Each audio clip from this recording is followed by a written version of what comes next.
Welcome, Sean, to PM Sports. Lovely to be here. Great. Let's get down to it, Sean. A lot has been said about the loss to Japan.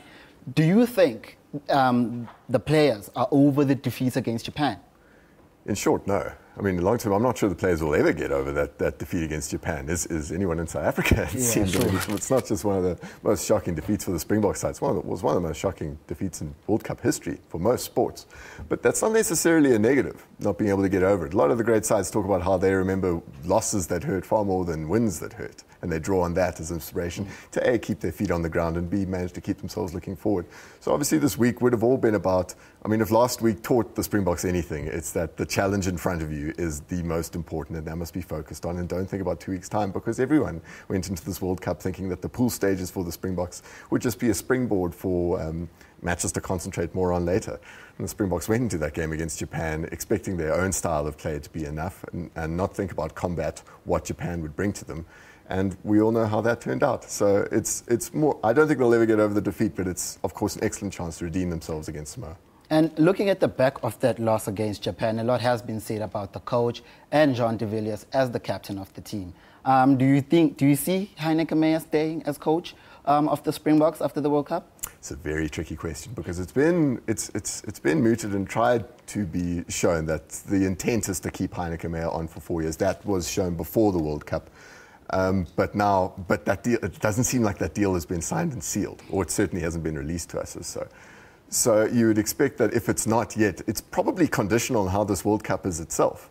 So I mean, if Heyneke Meyer doesn't turn it around, if what it would deem to be an acceptable result in the tournament, because of course we must remember this was just one game against Japan. Of course the World Cup could be turned around, even though it has to be done bit by bit. But unless he gets a successful World Cup campaign, or what would be deemed an acceptable World Cup campaign, I don't think Heyneke Meyer, I'm not sure Heyneke Meyer will stay on as Springbok coach. And that line of acceptance is probably something along the semi-finals, which is, of course, looking far ahead from what the Springboks have to deal with now. Okay, let's look at the game plan for today, the match against Samoa. The total TED caps between the Springbok starting lineup is 191. Do you think that's a strong statement that the coach is making looking forward to today's game? It is a strong statement. I'm not sure it's the correct one. Of course, a lot of viewing of the Springbok World Cup has been the experience of the squad, but where is the balance between what is too experienced and what is too many folks over the hill? So there'll be a lot of experienced players who had poor games against Japan last week, who will be wanting to prove themselves that they are still to prove local and international critics wrong. I mean, a lot has been drawn on the experience of this side. I mean, it's not the most experienced side in this World Cup even as well. I mean, New Zealand have been naming sides into the 1,000 marks, in this World Cup. So it's not, experience isn't everything. So I hope it's not drawn on too much of that.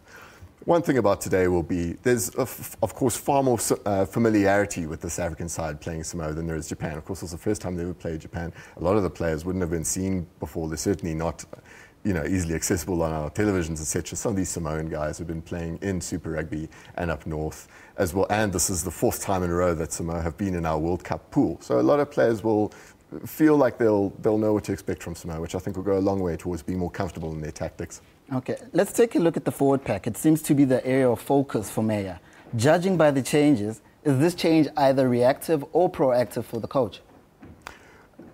It's a very good question. It does seem, it could lean towards more like proactive, I would suggest. I mean, a few guys have come back from injury. I mean, Dwayne Vermeulen would have started last week had he been past fit, so this week he's been brought in.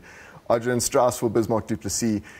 I mean, that could mean a lot of things. Hooker is the one position where Heyneke Meyer has been the most comfortable to rotate throughout his tenure, I would say. So I find the one interesting part about the change of the team, of course, there are 8 changes. We often talk about the spine of rugby teams, of sports teams a lot. And in all the positions where we would call the spine of a rugby team, there's been a positional change in each one. We have a new hooker today in Adrian Strauss, a new 8th man in Dwayne Vermeulen, 2 new halfbacks in Fourie du Preez and Andre Pollard, and right at the back, a new decision maker in Willie Leroux.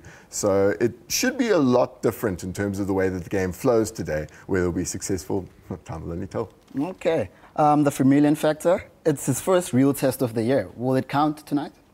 You would expect so. I mean, he's the type of player that lifts everyone else's performance by quite a lot. I mean, he works quite hard. His work as a ball carrier is underrated, and the hard hits just seemed to work as the kind of heartbeat of the team.